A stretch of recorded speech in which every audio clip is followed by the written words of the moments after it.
মৰমৰ ছাত্ৰ ছাত্ৰীসকল, আজি আমি সপ্তম শ্ৰেণীৰ পাঠ্যপুস্তক পল্লৱ ভাগ 2 এই পাঠ্যপুস্তকখনিৰ ষষ্ঠ পাঠ চাই আসাম কি এক পহচান এই পাঠটো আমি পঢ়িবলৈ লৈছোঁ। তোমালোকে সকলোৱে মন দি শুনা হওক। पक्की सड़क के बीच से होती हुई गाड़ी धीरे धीरे आगे बढ़ रही थी। दोनों ओर के हरे हरे पत्तों वाले पौधों को देखकर शबनम और रोहन खुशी से उछल पड़े। तो शबनम और কোন কৈছিলে रोहन দুটা আমি নাম পাইছোঁ, শবনম আৰু रोहन হৈছে। তেওঁলোকে गाड़ीটো ঠিক হৈ আছিলে আৰু দুইফালে কি দেখিলে हरे हरे जैसे कि पत्तों वाले पौधों को देखकर वे लोग खुशी से उछल पड़े, क्योंकि पहली बार उन लोगों को ऐसा दृश्य देखने को मिला था। दोनों को ऐसा लगा मानो हरियाली उन लोगों को सामने बुला रही है। तो ऐसे लग रहे थे जैसे कि उन लोगों को जैसे कि हरियाली उन लोगों को सामने बुला रही है। गाड़ी धीरे धीरे एक चौराहे पर रुक गई। हो गए एक चौराहे, चौराहे माने এটা চাৰিআলি ऐसे जहां लोगों की भीड़ खड़ी थी। शबनम पिताजी से बोल उठी, पिताजी वहां क्यों भीड़ लगी हुई है? तो शबनम ने पिताजी को पूछा कि वहां क्यों भीड़ लगी हुई है, तत् इमान क्यों जुम बांधिया से मानहपुर। शबनम के सवालों का जवाब देते हुए पिताजी बोले, वहां झूमर नृत्य चल रहा है। तो वहां कौन सी नृत्य? याद रखो इसे, झूमर नृत्य चल रहा है, इसलिए लोगों की भीड़ लगी हुई है।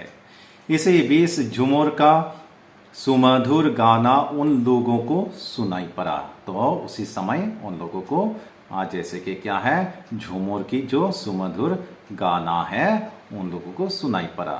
तो गाना कौन सी थी? आसाम मरले हमराओ मरबो कोनो भोल नाई रे, जीवने मरने आसाम सुनार आसाम देश रे। তেনেকে তেওঁলোকে গান গাই আছিলে। गाना सुनकर लोगों को पता ही नहीं चला कि कब वे गाड़ी से उतर पड़े। दोनों झूमर देखने लगे। इसी बीच पिताजी बोल उठे, चलो इस दुकान में हम चाय पीते हैं। तारपसत देते बोले, चलो अब हम यहाँ इस दुकान में चाय पीते हैं। सभी दुकान में बैठ गए। चाय की चुस्की लेकर शबनम ने बोल पड़ी, वाह पिताजी, यहाँ की चाय का स्वाद ही कुछ निराला है, निराला बहुत अनोखा है, आप पीकर देखिए ना पिताजी। तो शबनम बोल पड़ी। क्यों बोल पड़ी? क्योंकि वहाँ की जो चाय थी वह बहुत ही स्वादिष्ट थे। चाय के कप पर मुंह रखकर पिताजी बोलने लगे, हाँ चाय तो बहुत अच्छी बनी है, इसकी खुशबू भी बढ़िया है। यह चाय हमारे असम की है, यह हमारे असम की एक पहचान है। आते समय सड़क के दोनों ओर तुम लोग जो हरे हरे पत्तों वाले पौधे देखते हुए आए हो, यह वही चाय है जो हम लोग पी रहे हैं। चलो देर हो रही है। वे लोग फिर रवाना हुए। गाड़ी चल पड़ी। गाड़ी की गति धीरे धीरे बढ़ने लगी। बातों बातों में रोहन ने पिताजी से पूछा, पिताजी इन हरे हरे पत्तों से चाय कैसे बनती है? तो ये जो हरे हरे पत्ते हैं, इन पत्तों से चाय कैसे बनती है? रोहन ने पूछा पिताजी से। हाँ, तुमने यह बहुत अच्छा सवाल पूछा है। सुनो, चाय के बगीचे से पहले हरे हरे कोमल पत्ते तोड़े जाते हैं। सबसे पहले चाय के बगीचे से ये जो कोमल कोमल पत्ते होते हैं उनको तोड़े जाते हैं। इतने में शबनम खुशी से चिल्लाए थे, अरे भैया देखो तो, वे महिलाएं एक साथ चाय के कोमल पत्तियां तोड़ रही है। तो शबनम बोला, देखकर जैसे कुछ औरतों को, महिलाओं को देखकर बोल पड़े, हाँ भाई देखो वो महिलाएं क्या है, जैसे कि कोमल पत्तियां तोड़ रही हैं। कितनी अच्छी लग रही हैं। हाँ हाँ, वे बहुत अच्छी लग रही है, रोहन बोल पड़े। पिताजी दोनों की बातों को आगे बढ़ाते हुए कहने लगे, साधारणतः चाय बगीचों में पत्ते तोड़ने का काम ज्यादातर महिलाएं करते हैं। इसके बाद पत्तों को सीटीसी मशीन पर दिया जाता है। एक मशीन है सीटीसी, वहां उन पत्तों को दिया जाता है। इस तरह मशीन से कोई प्रकार की चाय निकाली जाती है। यहां से कुछ ही दूर पर जोरहाट के तुकलाई में विश्व का प्रथम और एशिया का सबसे बड़ा चाय का research centre Tocklai tea research centre अवस्थित है। तो इस बात को याद रखो, ये जो जिससे कि चाय की जो क्या है रिसर्च सेंटर है, वो एशिया का सबसे पहला रिसर्च सेंटर है और वो है तुकलाई टी रिसर्च सेंटर। ओके, मौका मिले तो हम कभी इसे देख लेंगे। शबनम पिताजी की सारी बातें सुन रही थी। वह बोल पड़ी, पिताजी, हमारे असम में चाय की शुरुआत कब और कैसे हुई, थोड़ा सा बताइए ना। तो शबनम ने पूछा कि अपने पिताजी को पूछा कि ये जो चाय होती है वो कैसे जैसे कि असम में शुरुआत हुई। शबनम के आग्रहपूर्ण सवाल का उत्तर देते हुए पिताजी कहने लगे, धान की खेती की भांति चाय की खेती की शुरुआत भी सबसे पहले चीन में हुई। याद रखना, तो चाय की जो सबसे पहली शुरुआत कहाँ हुई थी, चीन में। चीन के बाद भारत, श्रीलंका, जापान आदि विश्व के कई देशों में धीरे धीरे इसकी शुरुआत होने लगी। चाय शब्द चीन देश से आया है। तो ये जो चाय शब्द है, याद रखो, तुम लोग के परीक्षा में आते हैं कभी कभी, ये जो चाय शब्द कहां से आए हैं, चीन शब्द से उनकी उत्पत्ति हुए हैं। वहां चाय को चा बोला जाता है।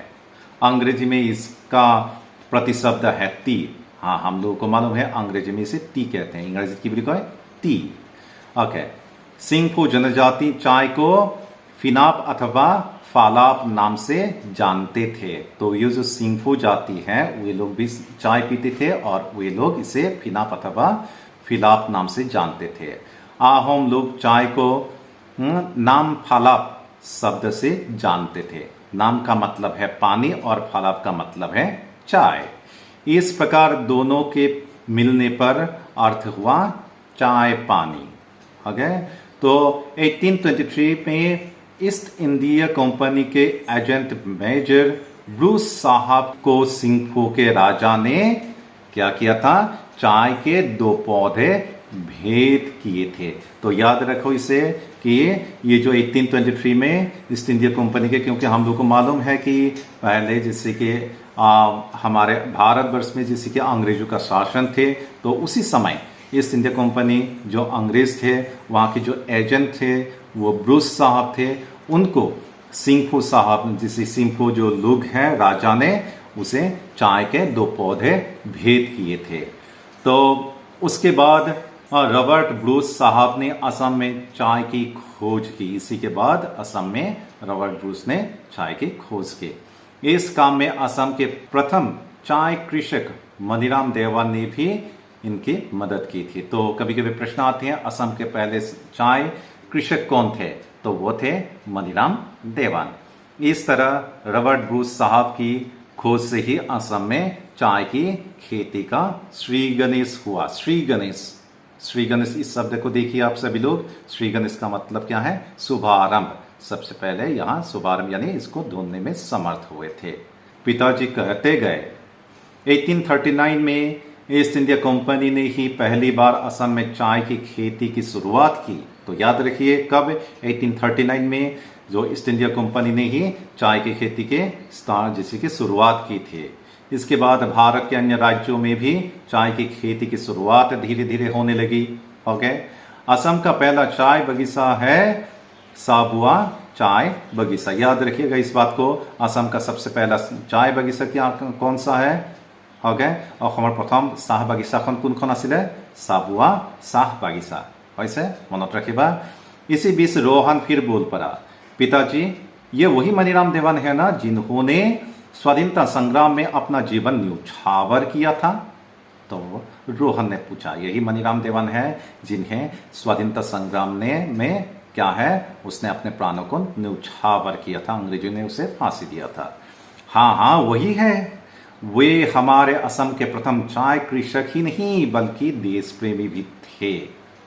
उन्होंने 1853 में असम में 2 चाय बगीचे स्थापित किए थे। पहला सिनामरा चाय बगीचा और दूसरा सेलेंग चाय बगीचा। तो याद रखिए जो मनीराम देवन ने कौन सी चाय बगानों की जिसकी प्रतिष्ठा किया था, स्थापित किया था, तो ये है 1853 চনত তেওঁ 2খন চাহ বাগিচা পাতিছিলে। সেইকেইখন হৈছে কি, প্ৰথমতে পাতিছিলে চিনামৰা চাহ বাগিচা আৰু দ্বিতীয়খন হৈছে চেলেং চাহ বাগিচা। इन दोनों बगीचों के कारण वे एक मशहूर चाय कृषक के रूप में जाने जाते हैं। इतने में ड्राइवर ने गाड़ी फिर रोक दी क्योंकि दोनों को बहुत भूख लगी थी। इस समय दिन के 2 बज रहे थे। सबने भोजन किया। गाड़ी ने फिर गति ली। पिताजी फिर बोलने लगे, हमारे असम में छोटे बड़े कोई चाय बगीचे हैं। 2001 में आंकड़ों के अनुसार हमारे असम में लगभग 2500 छोटे बड़े बगीचे हैं। तो यहाँ देखिए 2001 চনত যিটো আমাৰ সেন্সাস হৈছিলে তাত কি হৈছে, আমাৰ অসমত প্ৰায় 2500 হৈছে চাহ বাগিচা আছে। ज़्यादातर चाय के बगीचे ऊपरी असम में स्थित हैं। तो ये जो चाय बगीचे होते हैं वो ज़्यादातर हमारे जो अपर असम वैसे वहाँ स्थित है। पिताजी और कुछ कहना चाहते थे कि रोहन बीच में ही बोल पड़ा। पिताजी, लोग चाय क्यों पीते हैं? तो चलो चाह आमी क्यों खाओ? क्या इसकी कोई उपयोगिता है?